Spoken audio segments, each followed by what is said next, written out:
Tem maldade que vem no grito, no chicote, na bala seca de bacamarte que acoa no sertão e sano silêncio da caatinga.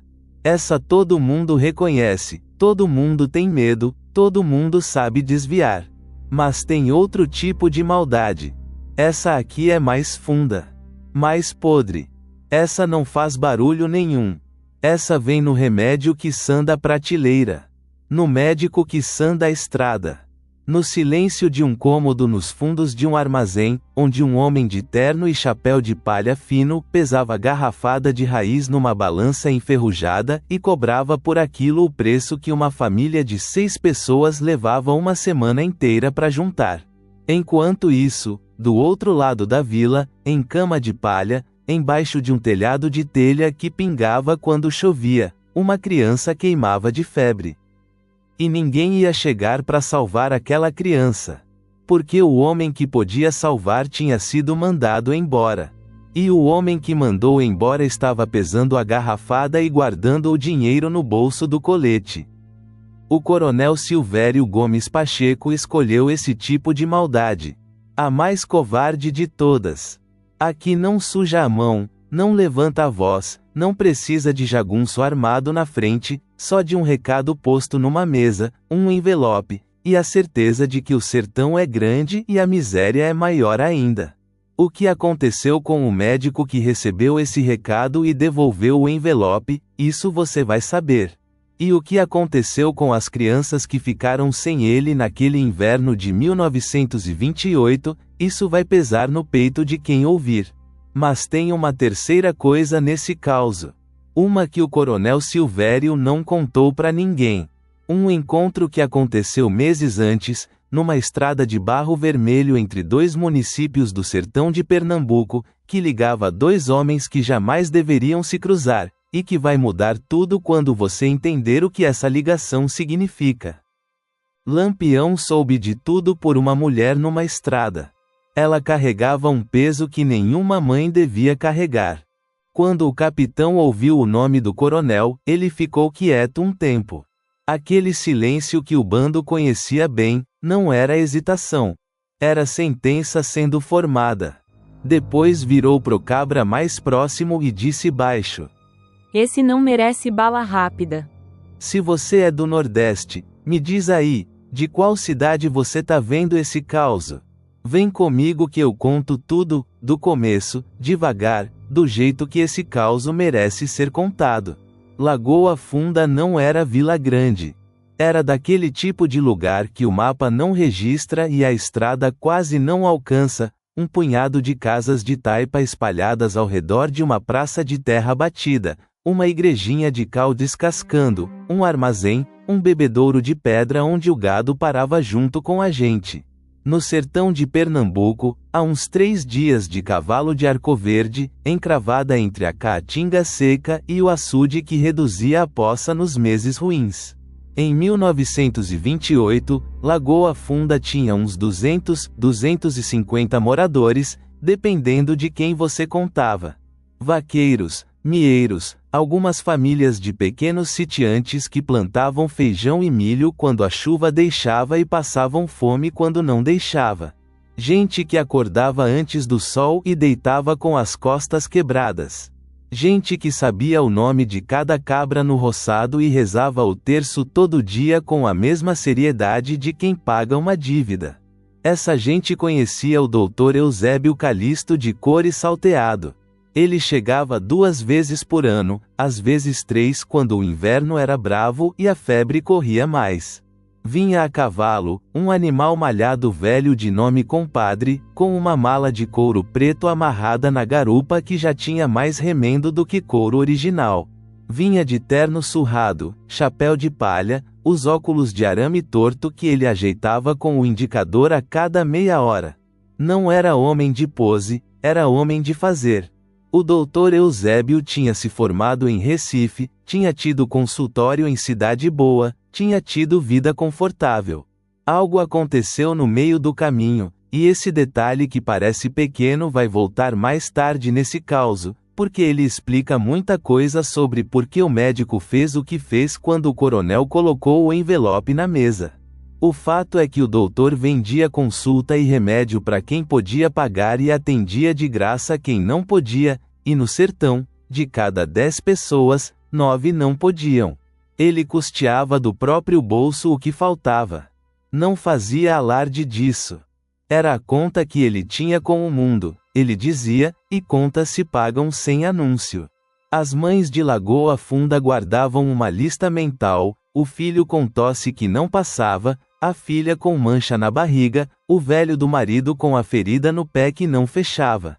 Quando o rumor de que o doutor estava chegando corria na vila, aquelas listas saíam da cabeça e viravam fila na porta da casa de Dona Natalícia, a parteira, que cedia o cômodo da frente para ele atender. Do outro lado da praça ficava o armazém do coronel Silvério Gomes Pacheco. Silvério era dono de 3 fazendas, de boa parte das terras ao redor da vila e de quase toda a dívida que os moradores carregavam no pescoço. Não era homem de violência aberta, tinha jagunços para isso. Era homem de papel assinado, de juros que cresciam no escuro, de sorriso largo na frente e recado seco por trás. A farmácia dele, um cômodo nos fundos do armazém, com prateleira de tábua bruta e garrafas enfileiradas, funcionava o ano todo. Garrafada de raiz, pó de pedra, chá de casca de pau que ele comprava de um curandeiro de Garanhuns por quase nada e revendia por preço de ouro. Enquanto o doutor Eusébio estava na região, o cômodo do fundo ficava vazio. Ninguém comprava garrafada de Silvério quando tinha médico de verdade na praça. E foi exatamente isso, essa prateleira vazia, essas garrafas paradas, esse dinheiro que não entrava, que acendeu o pavio no coronel. Se você fosse o vaqueiro Zé Miúdo, que trabalhava no armazém e viu o coronel ficar de braços cruzados olhando pela janela enquanto a fila crescia na porta de Dona Natalícia, você teria falado o que viu, ou teria engolido seco e abaixado a cabeça? Comenta aí, eu quero saber. Silvério Gomes Pacheco não era homem que deixava a raiva aparecer na cara. Quem o conhecia de fora diria que era homem calmo, voz mansa, jeito de falar devagar, costumava oferecer um copo d'água antes de qualquer conversa. Mas os que trabalhavam perto dele sabiam distinguir, quando ele ficava quieto demais, quando cruzava os braços e desviava o olhar para a janela sem dizer nada, era porque alguma coisa estava sendo decidida por dentro. Foi assim que o vaqueiro Zé Miúdo descreveu depois, aquele homem parado na janela do armazém, olhando a fila na porta de Dona Natalícia crescer no sol da tarde, sem piscar, sem se mexer, só os braços cruzados sobre o colete de couro e a boca fechada como porta de cofre. Zé Miúdo tinha uns 16 anos naquele tempo. Trabalhava no armazém desde os 11, varrendo, carregando saco, anotando fiado num caderno de capa preta quando o coronel mandava. Era magro, miúdo de corpo mesmo, daí o apelido, mas tinha olho vivo e memória boa. E naquele dia, com o calor das 3 da tarde pesando no cômodo e a fila do doutor chegando até o meio da praça, ele viu o coronel virar de costas para a janela, pegar o chapéu no cabide e sair sem dar recado a ninguém. Não voltou até o anoitecer. Ninguém perguntou onde tinha ido. No armazém do coronel Silvério, perguntas custavam caro. O que Zé Miúdo soube depois, por fragmento de conversa ouvido sem querer, é que naquele dia o coronel tinha ido falar com Raimundo Caju, homem que servia de capanga-mor da fazenda e que, quando o coronel precisava de recado que não podia ser escrito, era o que entregava. Raimundo Caju era alto, seco, de falar raro e mão pesada. Na vila, as crianças mudavam de calçada quando o viam vir. Esse nome, Raimundo Caju, vai aparecer de novo quando a história chegar na estrada. Guarda ele.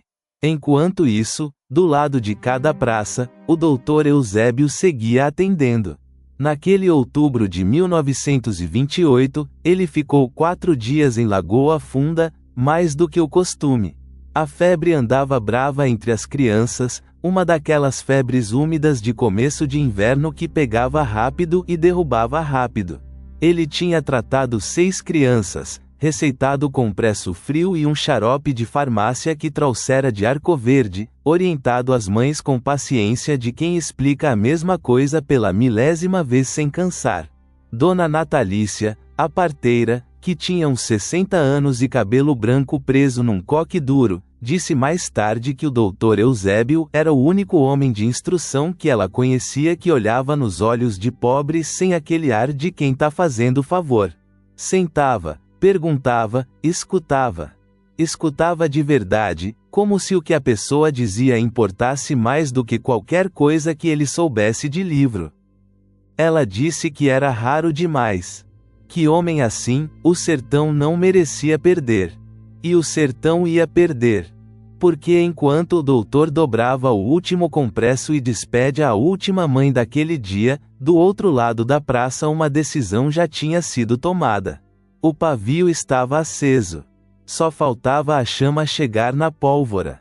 O doutor Eusébio partiu na manhã seguinte, como sempre fazia, antes do sol esquentar demais, com o compadre carregado e a mala amarrada na garupa.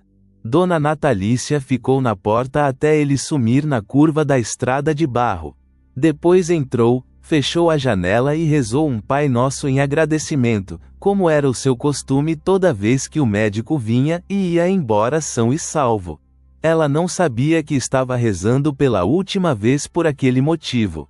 Nos dias seguintes, o armazém do Coronel Silvério voltou ao movimento de sempre. Gente comprando farinha, rapadura, querosene.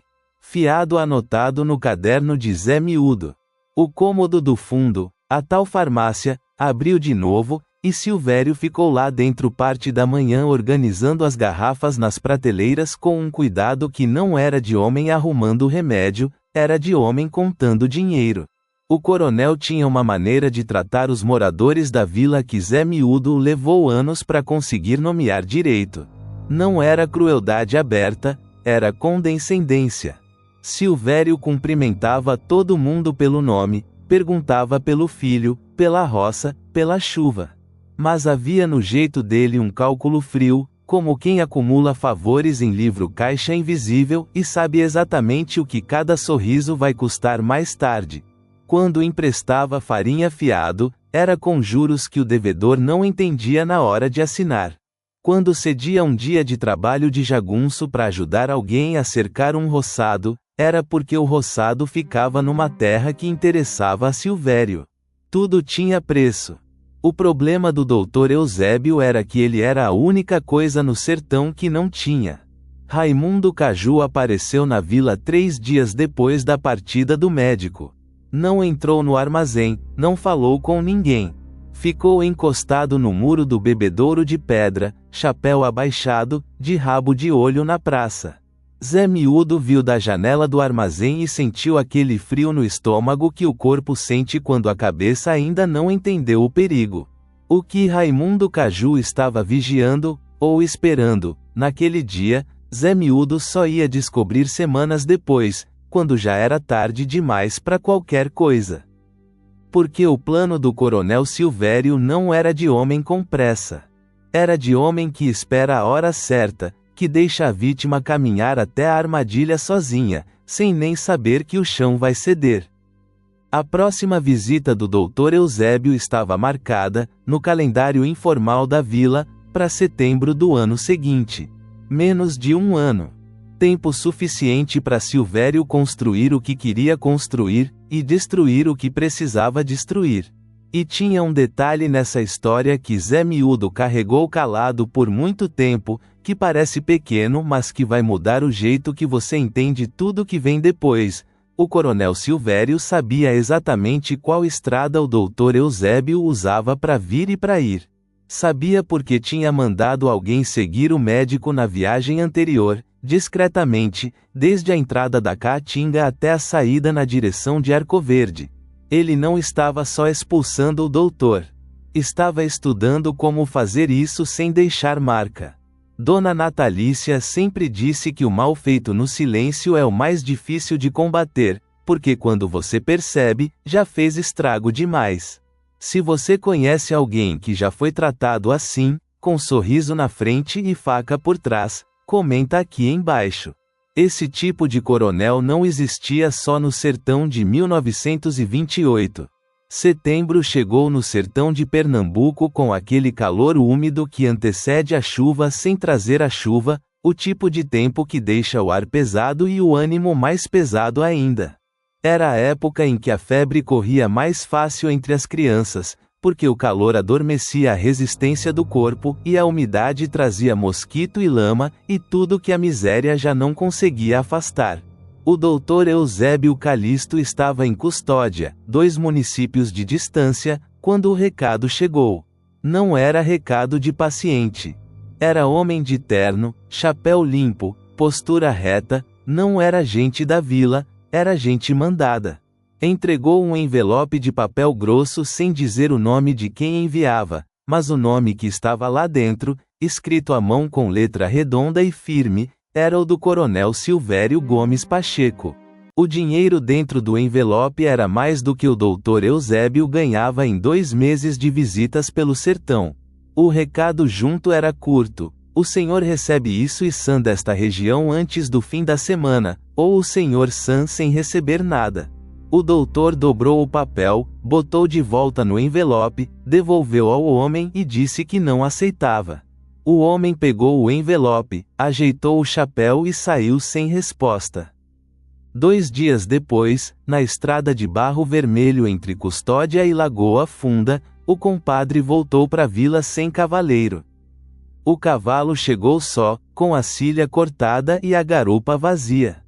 Quem achou o animal foi o vaqueiro Benedito Galo, que trabalhava numa fazenda às margens da estrada e reconheceu o malhado porque já tinha visto o doutor passar nele umas 3 vezes. Benedito Galo amarrou o compadre no mourão e foi a pé até a beira do barranco que margeava a estrada naquele trecho, e foi lá que achou a mala de couro preto, aberta, com os remédios espalhados no cascalho e na terra úmida, como se alguém tivesse jogado fora com raiva. Do doutor Eusébio, nenhum sinal. Ele reapareceu 3 dias depois, a pé, com a roupa rasgada e o óculos de arame torto mais torto ainda, na entrada de Arcoverde. Tinha caminhado a maior parte do trecho. Os homens de Raimundo Caju tinham pegado o cavalo, jogado a mala e dito que a próxima visita ia ser diferente, que a próxima vez não iam deixar homem nem animal voltar. E o doutor entendeu que não era ameaça de bravata. Era homem que falava o que ia fazer. Ele foi embora. Sumiu de Arcoverde, sumiu da região, sumiu do mapa informal que as vilas do sertão guardam na memória. O que ninguém em Lagoa Funda sabia, e isso você só vai entender direito quando a história chegar no encontro entre Lampião e o doutor, mais tarde, é que o coronel Silvério tinha uma razão a mais para odiar o médico. Uma razão que não era só de dinheiro. Os 2 homens tinham se cruzado anos antes, em Recife, numa história que o coronel não contava para ninguém, e que explicava o tamanho do ódio que ele tinha por aquele homem de óculos torto e terno surrado. Mas isso fica para depois. O que importava agora era o que começou a acontecer em Lagoa Funda quando o inverno chegou de vez e a febre voltou e o doutor não veio. As mães procuraram Dona Natalícia primeiro. Ela fazia o que podia, compresso, chá de erva cidreira, oração. Mas havia uma febre naquele inverno que não cedia com compresso nem com reza, uma febre que subia rápido e ficava alta e deixava a criança com os olhos virados e o corpinho rígido de calor. Seu avô ou sua avó já contou o caso de febre de inverno no sertão que médico não chegou a tempo. Conta aqui embaixo, eu leio cada um. As mães que tinham jeito foram ao armazém do coronel Silvério.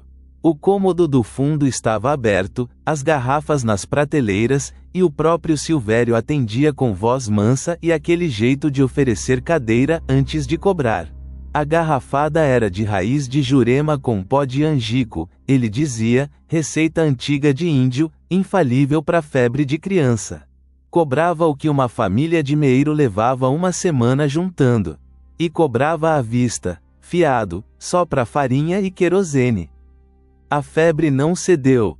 E em julho daquele inverno de 1928, a primeira criança morreu.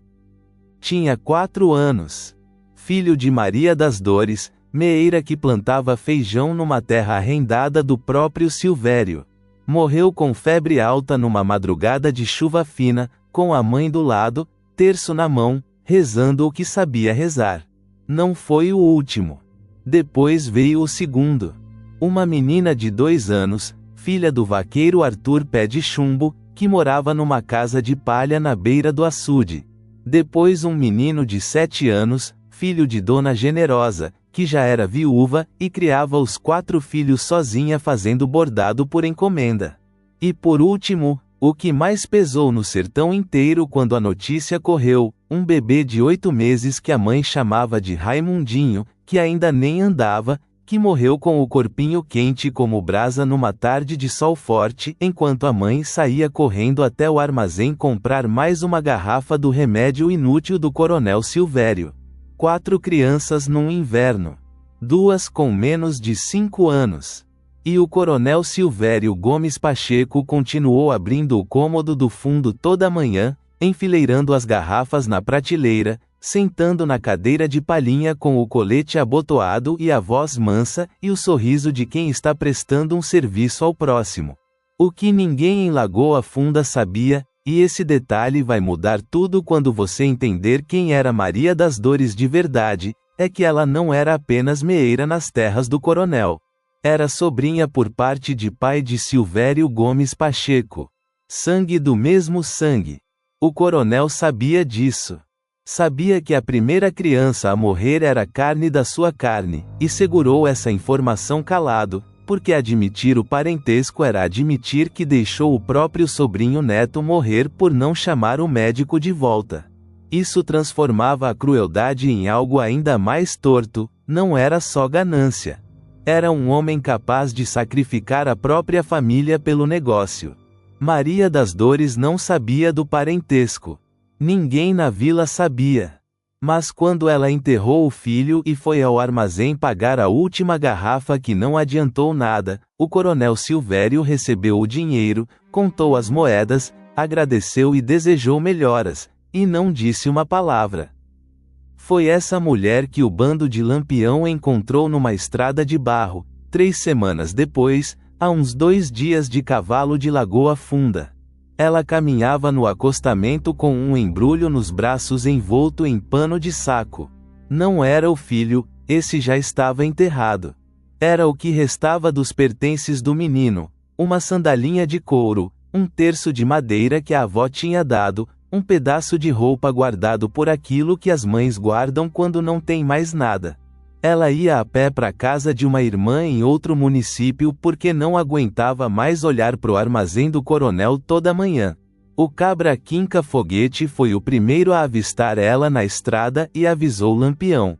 O capitão mandou parar o bando. Ela contou tudo. Falou o nome do médico, falou o nome da vila, falou o nome do coronel, falou das 4 crianças, falou das garrafas, falou do dinheiro que não tinha mais. Falou sem parar, com aquela voz de quem guardou coisa demais por tempo demais e finalmente encontrou ouvido que não ia fechar. Lampião escutou sentado no cavalo, sem mexer, com o chapéu de couro inclinado contra o sol da tarde. Quando ela terminou, ficou quieto um momento. O que o capitão disse depois desse silêncio, e como ele disse, você só vai entender direito quando chegar no terreiro de Lagoa Funda, porque a frase que ele usou naquele momento na estrada é a mesma que ele repetiu na frente do coronel, e o peso dela é diferente quando você conhece os 2 contextos. Virou pro Quinca Foguete e mandou dar água e farinha para a mulher. Depois chamou o cabra Zabelê e falou baixo. Preciso do nome da cidade onde esse doutor foi se esconder. Me arranja isso antes do anoitecer. Zabelê tocou o cavalo sem responder, que era a resposta certa. O bando acampou naquela noite numa baixada de Jurema fechada, longe de qualquer olho.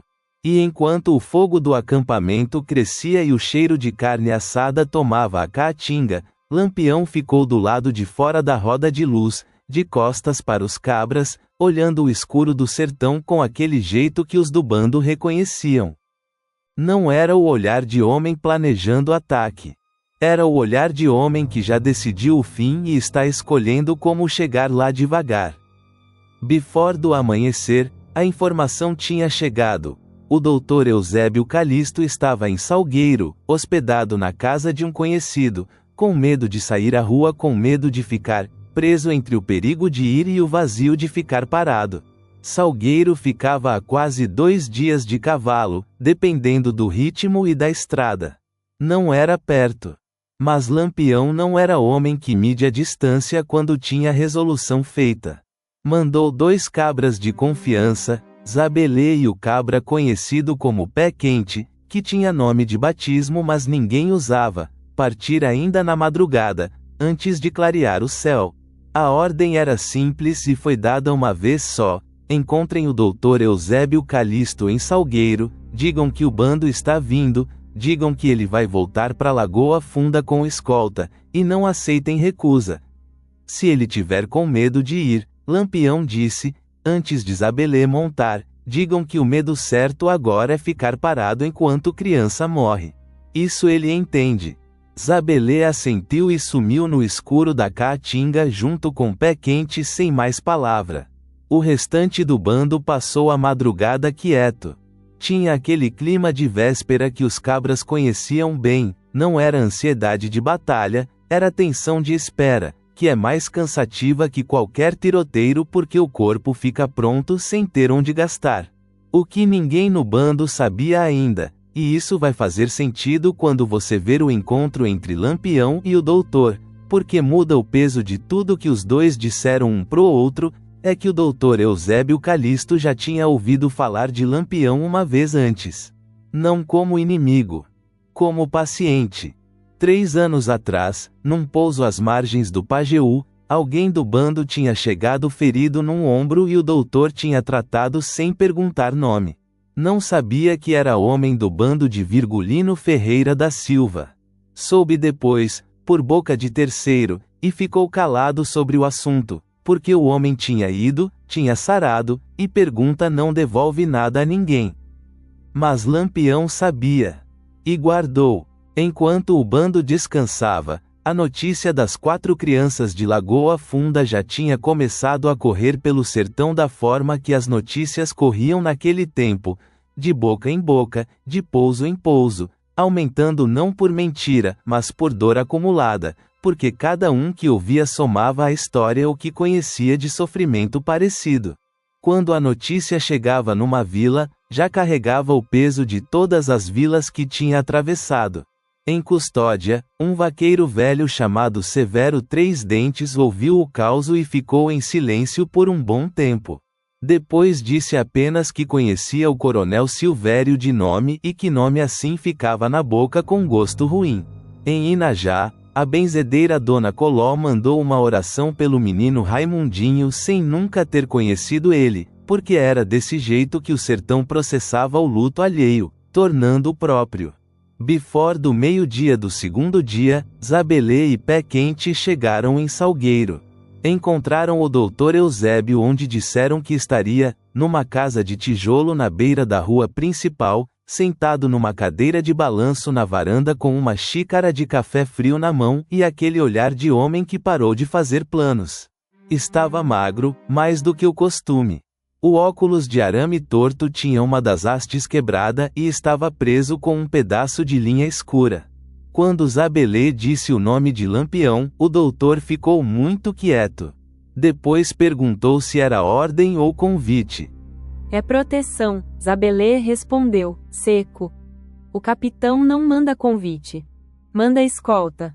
O doutor olhou para a xícara de café, olhou para a estrada, olhou para o céu do sertão que estava daquele azul de tarde que não tem misericórdia com ninguém. Levantou da cadeira devagar. Entrou na casa. Saiu com a mala de couro preto, a que tinha ficado no barranco foi catada por Benedito Galo e guardada, e os remédios que sobraram foram recolhidos, e tudo foi mandado por intermédio até Salgueiro, porque no sertão as coisas que importam encontram o dono de um jeito ou de outro. Ele amarrou a mala na garupa do animal que Zabelê trouxera de reserva, subiu, Ajeitou o óculos com o indicador, velho hábito que nunca ia embora, e disse que estava pronto. O que o doutor Eusébio pensava naquele momento, montado num cavalo alheio, voltando para um sertão que tinha tentado expulsá-lo, sob escolta de cangaceiros armados, isso você vai entender quando ele chegar no terreiro de Lagoa Funda e ver o que Lampião preparou. Porque só ali, diante do que o capitão tinha feito antes mesmo de chegar na vila, o doutor compreendeu o tamanho daquilo que estava acontecendo. O bando chegou em Lagoa Funda numa manhã de céu branco, antes do calor fechar de vez, e o primeiro homem que os viu vir pela estrada de barro foi o vaqueiro Zé Miúdo, o mesmo que tinha observado o coronel pela janela do armazém meses antes, o mesmo que tinha engolido seco e abaixado a cabeça. Ele não abaixou desta vez. Eram uns 20 e tantos homens a cavalo, chapéus de couro, rifles atravessados na garupa, o sol da manhã quebrando nas medalhas e nos enfeites de couro que o bando usava. Na frente vinha Lampião, reconhecível pela postura no animal, pelo chapéu inclinado, pelo jeito de não ter pressa de quem chegou cedo demais mas não tinha pressa nenhuma. E ao lado dele, e foi isso que fez Zé Miúdo abrir a boca e não conseguir fechar por um bom momento, ao lado de Lampião vinha um homem de terno surrado com óculos de arame torto e uma mala de couro preta amarrada na garupa. O doutor Eusébio Calixto estava de volta. A notícia correu à vila em menos de um quarto de hora.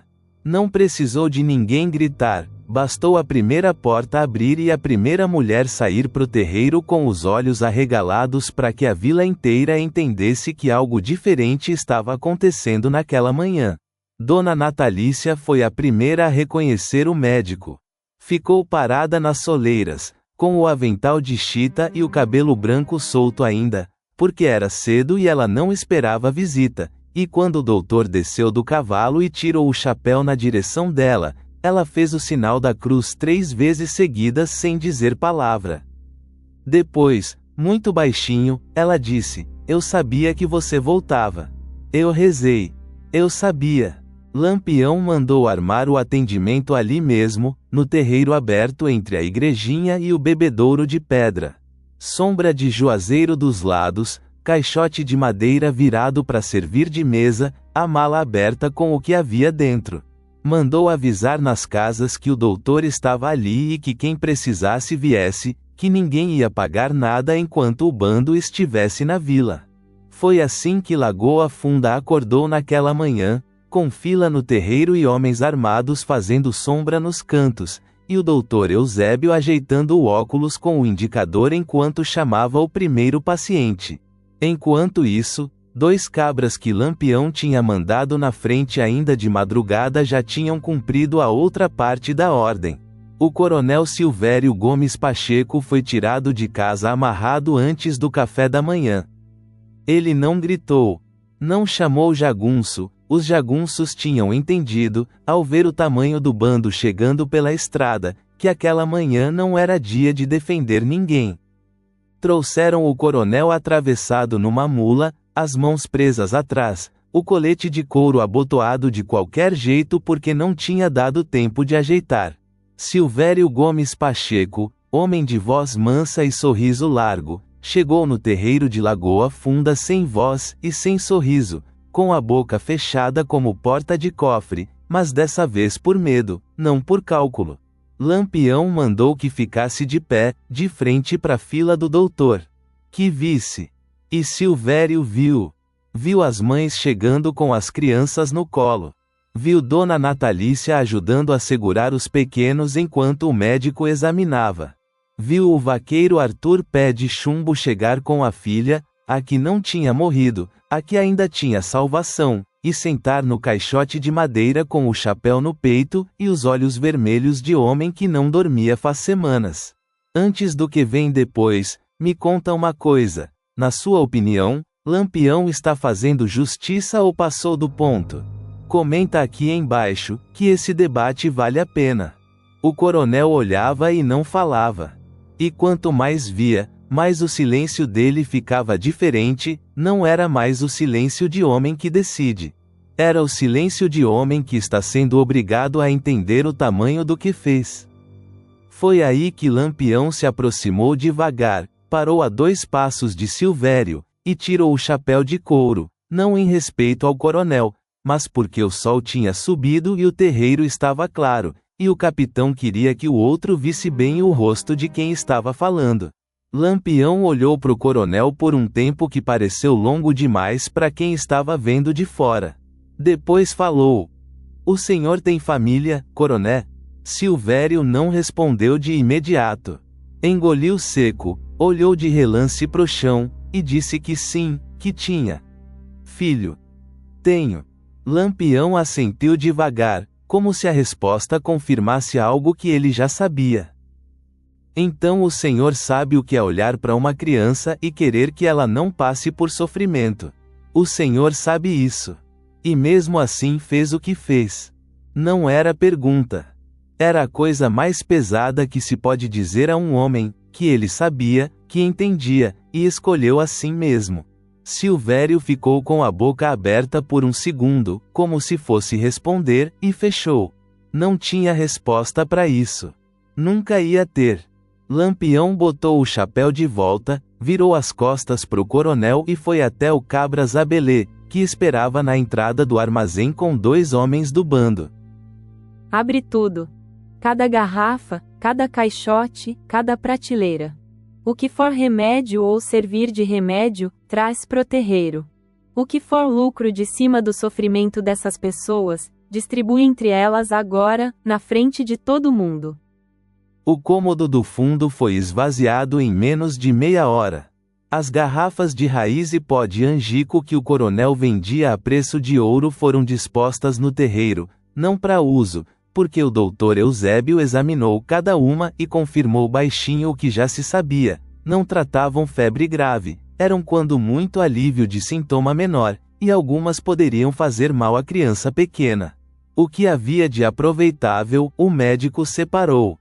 O resto foi deixado de lado, e Lampião mandou que todo morador da vila visse aquelas garrafas com os próprios olhos, soubesse o que tinha pago, soubesse o que tinha comprado na hora em que filho queimava de febre.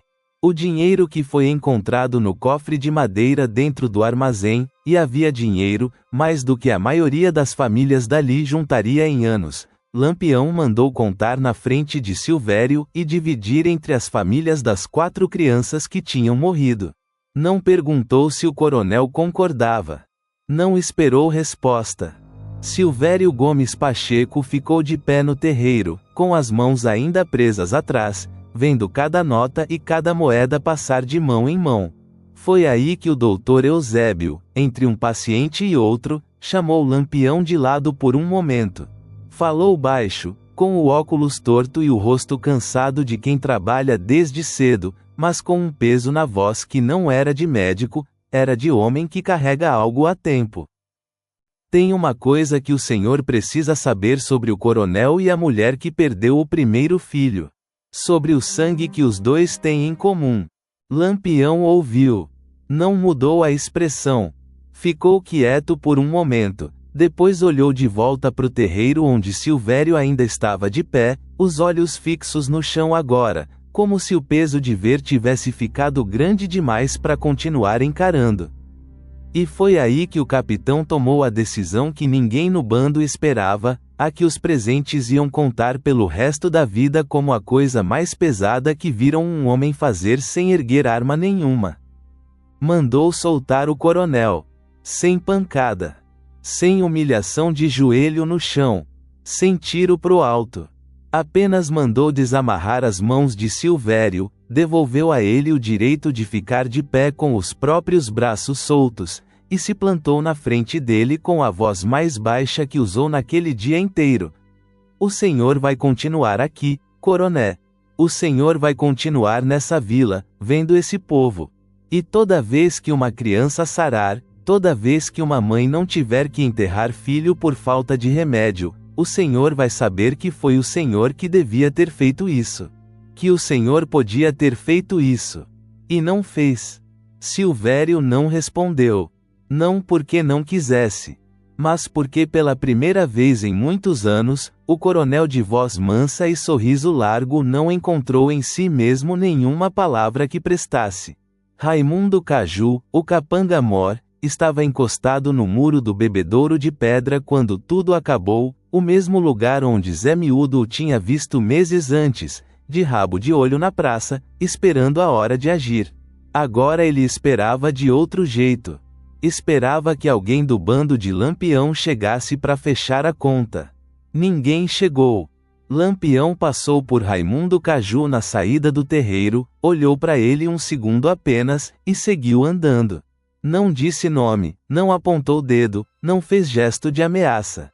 Mas Raimundo Caju ficou tão quieto quanto o coronel tinha ficado, porque aquele olhar de passagem, aquele olhar que não parou, disse mais do que qualquer sentença. Disse: eu sei quem você é. Eu sei o que você fez. E você vai viver sabendo que eu sei. Esse tipo de peso não tem como largar no chão. O doutor Eusébio atendeu no terreiro até o sol estar quase no meio do céu. Foram 19 pessoas naquela manhã, crianças, velhos, um homem com ferida infeccionada no braço que já cheirava mal havia semanas. Ele atendeu cada um com o mesmo jeito de sempre. Sentava, perguntava, escutava. Ajeitava o óculos com o indicador. Não apressava. Dona Natalícia ficou do lado o tempo todo, passando o que precisava, segurando criança quando a mãe não dava conta, falando baixo pros mais novos que iam doer só um pouquinho. Quando o último paciente levantou do caixote e foi embora, ela olhou pro doutor e ele olhou para ela, e nenhum dos dois disse nada por um bom momento. Depois ela falou: 4 não voltam. Mas tem que ser assim que se cuida dos que ficaram. O doutor fechou a mala, fez que sim com a cabeça, e foi assim. Antes do bando partir, Lampião chamou Zé Miúdo, que tinha ficado parado na beira do terreiro desde o começo, sem saber bem onde colocar o próprio corpo naquele dia. O capitão chegou perto, olhou pro menino magro de olho vivo, e perguntou de onde era. Daqui mesmo, capitão. Da vila. O coronel ainda vai precisar de alguém que saiba ler e escrever no armazém, Lampião disse. Mas agora o senhor sabe o que vale o que o senhor viu. Não engole mais não. Zé Miúdo ficou sem resposta. Assentiu com a cabeça, porque era o que cabia. O bando partiu antes do meio-dia, pela mesma estrada de barro vermelho que tinha chegado, sem alarde, sem tiro pro alto, sem despedida longa. Lampião foi na frente, chapéu inclinado contra o sol, sem olhar para trás. O coronel Silvério Gomes Pacheco ficou em Lagoa Funda. Ficou porque não tinha para onde ir que apagasse o que tinha acontecido naquele terreiro, e porque Lampião sabia disso quando mandou soltá-lo. A punição era exatamente essa continuidade: acordar todo dia na mesma vila, passar pela mesma praça, ver os mesmos rostos. Dizem que o cômodo do fundo do armazém nunca mais abriu como farmácia. Dizem que Silvério ficou mais quieto do que o costume, que o sorriso largo sumiu e não voltou. Zé Miúdo, já velho, contava esse causo do jeito que aprendeu a contar, sem floreio, sem pressa, como quem paga uma dívida com a verdade. E terminava sempre da mesma forma. Disse que o silêncio que o coronel ficou carregando era mais barulhento do que qualquer tiro que Lampião poderia ter dado. O doutor Eusébio Calixto voltou a percorrer o sertão de Pernambuco. Passou a incluir Lagoa Funda 3 vezes por ano, às vezes 4. Nunca mais foi incomodado na estrada. Ninguém precisou saber o motivo. No sertão, há coisas que a caatinga guarda e o vento repete baixinho de pouso em pouso, e basta isso para proteger um homem de bem. Esse causo ficou aqui, dentro do peito, do jeito que causo verdadeiro fica. Um homem que usou a fome e a doença do próximo como mercadoria. 4 crianças que não voltam. E uma punição que não veio pela bala, veio pela obrigação de continuar vivo vendo o que destruiu. Se esse causo te pegou no peito, deixa o joinha aí embaixo. É o único pagamento que eu recebo para vir contar outro, e eu venho de coração aberto toda vez. Aperta no sino também, porque todo domingo tem causo novo do sertão aqui no canal. Quem não é inscrito perde, e causo perdido não volta atrás. Manda esse vídeo pro seu pai, pro seu avô, pro seu tio que conhece o sertão de perto, ou que cresceu ouvindo história de cangaço. Esse tipo de memória não pode morrer na gaveta. E me conta aqui embaixo, você já ouviu falar do Coronel Silvério Gomes Pacheco, ou de história parecida na sua região, médico expulso, remédio sonegado, gente de posses lucrando em cima de doente pobre? Conta. Eu leio cada comentário.